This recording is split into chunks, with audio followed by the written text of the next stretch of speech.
اور کوئی راستہ نہیں ہمارے ایک ہونے کا۔ وہ نہیں مانیں گے تو تمہاری شادی کسی اور سے کر دیں گے۔ میں چلوں گی، لیکن کیسے عمیر؟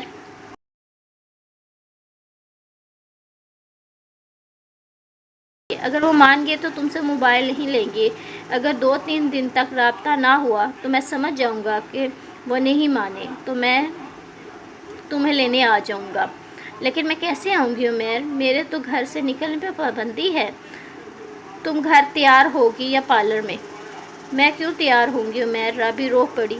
گھر سے نکلنے کا یہی راستہ ہے، تم بتاؤ۔ جدھر سے ہما تیار ہوگی، وہ اکثر ایک پارلر کا ذکر کرتی ہیں، مین روڈ پر، پکا وہیں جائے گی۔ تو ٹھیک ہے، تم لوگ جیسے ہی پارلر سے باہر آؤ گے میں تمہیں وہاں سے غائب کر دوں گا۔ ان چند دنوں میں میں کہیں ہمارے رہنے کا بندوبست کر لوں گا، اور ہمارے نکاح کا بھی۔ نکاح ہو گیا اور ہم پکڑے بھی گئے تو کچھ نہیں ہوگا۔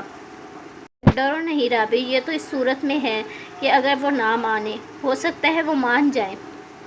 اچھا رابی ڈرو نہیں، حالات کیسے بھی ہوں میں ساتھ ہوں تمہارے۔ عمیر لگتا ہے وہ لوگ آگے، بعد میں بات کرتی ہوں، اپنا خیال رکھنا۔ نکاح کی تاریخ تو بتا دو، وہ تو بھول ہی گیا۔ 3 اپریل۔ یہ سوچ کے تیار ہونا کہ تم میری دلہن بننے جا رہی ہو۔ عمیر ہنسا تھا۔ امی ابو ایک بار اس سے مل تو لے، اس کا نام تک نہیں پوچھا۔ کیوں پوچھیں؟ تک نہیں بنتا جب ایک جگہ زبان دے دی ہے، پھر جگہ جگہ چسکوں کی کیا ضرورت؟ فردوس بیگم نے کہا، ابو آپ نے مجھ سے پوچھ کے نہیں کیا یہ رشتہ۔ تم اتنی بڑی نہیں ہوئی کہ اپنا اچھا برا سمجھ سکو، جمیل صاحب بولے۔ اور اتنی بڑی ہوں کہ شادی کر لوں؟ رابی باپ کے آگے زبان نہ چلاؤ، تجھے زندہ گاڑ دینا ہے منظور ہے، لیکن یوں خاندان والوں کے سامنے زبان سے ذلیل ہونا نہیں۔ اس لیے نہیں پال پوس کے بڑا کیا۔ فردوس نے کہا، رابی یہ اپنے باپ کے بندھے ہوئے ہاتھ دیکھو، چپ چاپ نکاح کر لے۔ رابی روتی ہوئے کمرے میں بھاگ گئی۔ رابی امی کہہ رہی ہیں اپنا موبائل دو، ہما نے کہا۔ وہ لگا ہے چارج پہ۔ رابی چپ چاپ بیڈ پر بیٹھی تھی۔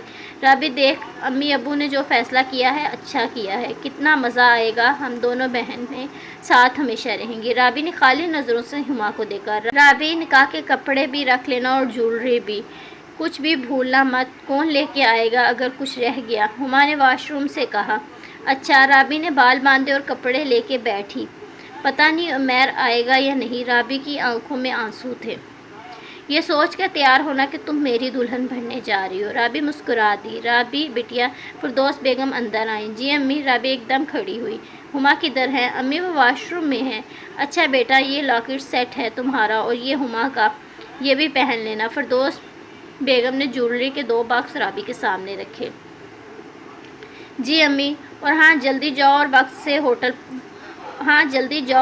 پہ ہوٹل پہنچ جانا، مہمان انتظار کر رہے ہوں۔ جی امی، رابی نے دھڑکتے دل سے جواب دیا۔ فردوس بیگم جا چکی تھی، لیکن رابی دروازے کی طرف دیکھ رہی تھی۔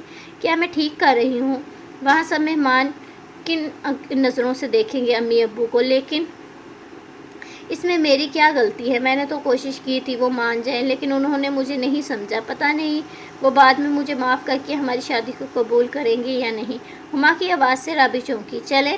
ہاں، یہ امی نے دیا ہے تمہارا لاکٹ سیٹ۔ اچھا اپنے سامان میں رکھ لو، وہاں چل کے پہن لوں گی۔ وہ دونوں تیار ہو چکی تھیں۔ واؤ، ہمارے دولہے تو دیکھتے ہی رہ جائیں گے ہمیں، ہما نے اپنا آپ آئینے میں دیکھتے ہوئے کہا۔ چلیں رابی، کریم بس پہنچنے والی ہوگی۔ ہما باہر نکلی۔ رابی نے بڑی چادر رکھی، وہی چادر جو اسے کلثوم نے دی تھی، پر وہی چہل پہل تھی، سائیکل، بائیک، گاڑیاں۔ ہما گاڑی میں بیٹھی۔ رابی جلدی آؤ، لیکن رابی تو وہاں نہیں تھی۔ وہ جسے رابی سمجھ رہی تھی، وہ لڑکی جو اس کے پیچھے چل رہی تھی، وہ تو کوئی اور تھی۔ وہ گاڑی سے نیچے اتری اور واپس پیچھے کی طرف چلنے لگی۔ پارلر تک گئی، لیکن اسے رابی نہیں ملی۔ ان کا یہی کہنا تھا، وہ تو یہاں سے اکٹھی نکلی ہی نہیں تھی۔ رابی کے پاس فون بھی نہیں تھا، وہ جو لیا تھا انہوں نے، اسے کچھ سمجھ نہیں آ رہا تھا۔ اس نے اپنے ابو کو کال کی۔ ابو، رابی نہیں مل رہی۔ کیا مطلب؟ ابو، ہم اکٹھے تیار ہو کے نکلے تھے، لیکن رابی اچانک غائب ہو گئی۔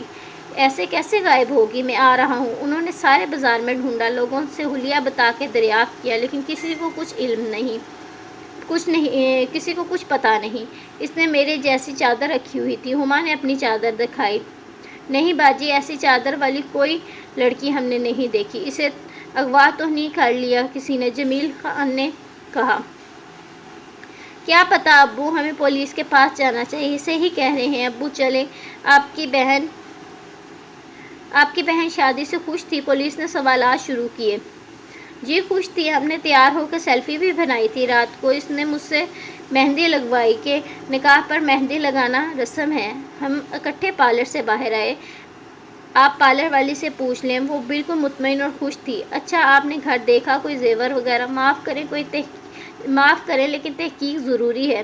جی ہمارے گھر میں اتنا زیور ہے ہی نہیں، میری بیوی کا اس نے پہن رکھا ہے۔ 2 بچیوں کے لاکٹ سیٹ تھے جو ان کو صبح دیے تھے ماں نے، اور سسرال والوں کا زیور ہوٹل میں ان کے پاس ہے، نکاح کے وقت پہنانا تھا انہوں نے۔